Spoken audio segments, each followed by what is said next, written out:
Alright guys, this is Chris from GB Cars. So today we're going to be doing a video, something that I have not done before, We're going to be spraying Babe's car. It is a 2013 Honda Accord. I'm going to show you it now. Now the problem with the car is that we have some peels, clear coat peel. The surface is very rough and rigid. So you got a lot of exposed metals here. It appears that somebody placed some form of primer, white primer, onto the surface, as you can see. So I'm gonna attempt to spray the car.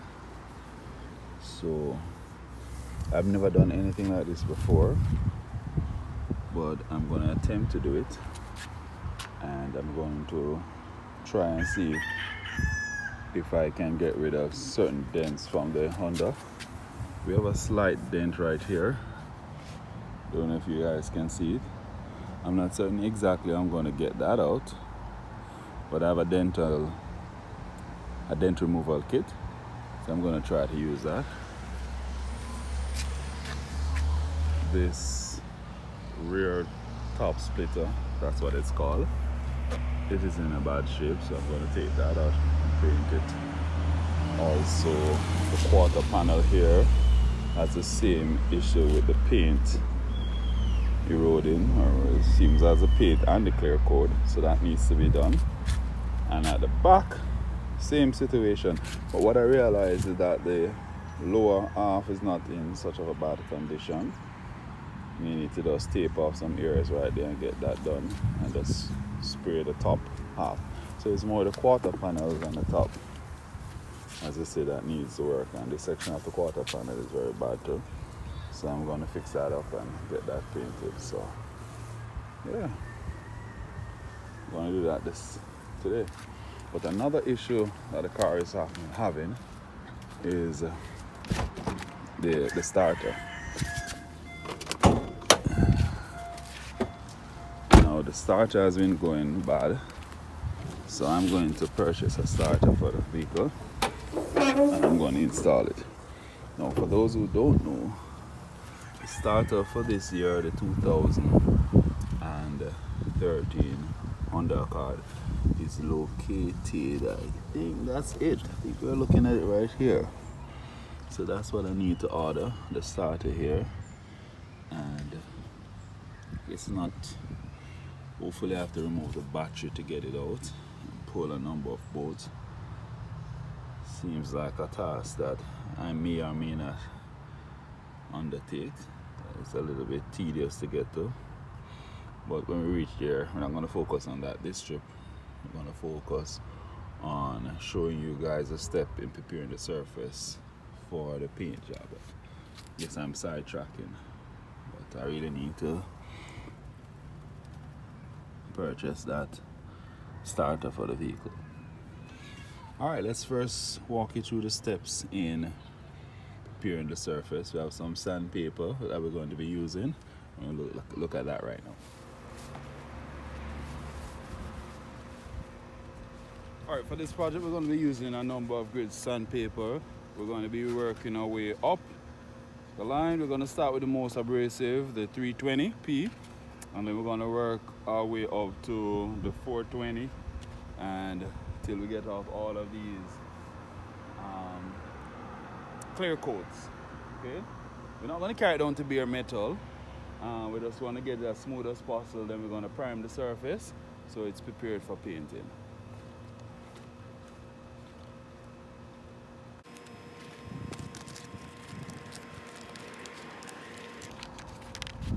Just going to use a little sanding block.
Alright, so for this one we're going to be using the body filler, and we're just going to apply small portions around all of the area that needs to be filled.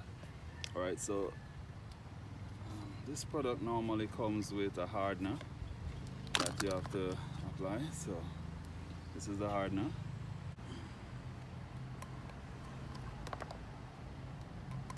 Now try not to use cardboard on this. Use either a metallic structure or something that doesn't take on to the filler in terms of absorbing it.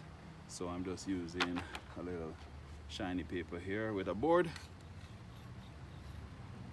Don't need a lot because it's not a major area. Now depending on how much of the hardener you put, may dry a bit quick. So try not to use too much hardener. I normally use like half of a fingertip. So this is the hardener. Put a little there, about half, as I say. And you want to mix this in till it has a even texture or even color. So just overlapping,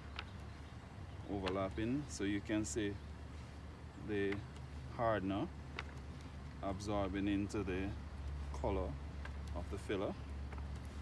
And you just want to do this enough so that the color becomes even. So you can see that the color mine is changing. So, and the hardener allows it to dry, as the name suggests. So we're going to start applying it to our metal.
This dries very quickly, so depending on the time of day, it might be quicker than you anticipated. But we have gotten all of the areas. Okay, so we're going to allow that to dry. Recommended getting it set in for at least 45 minutes to an hour, depending on the depth of the cracker coming overnight. There's a bit too much there.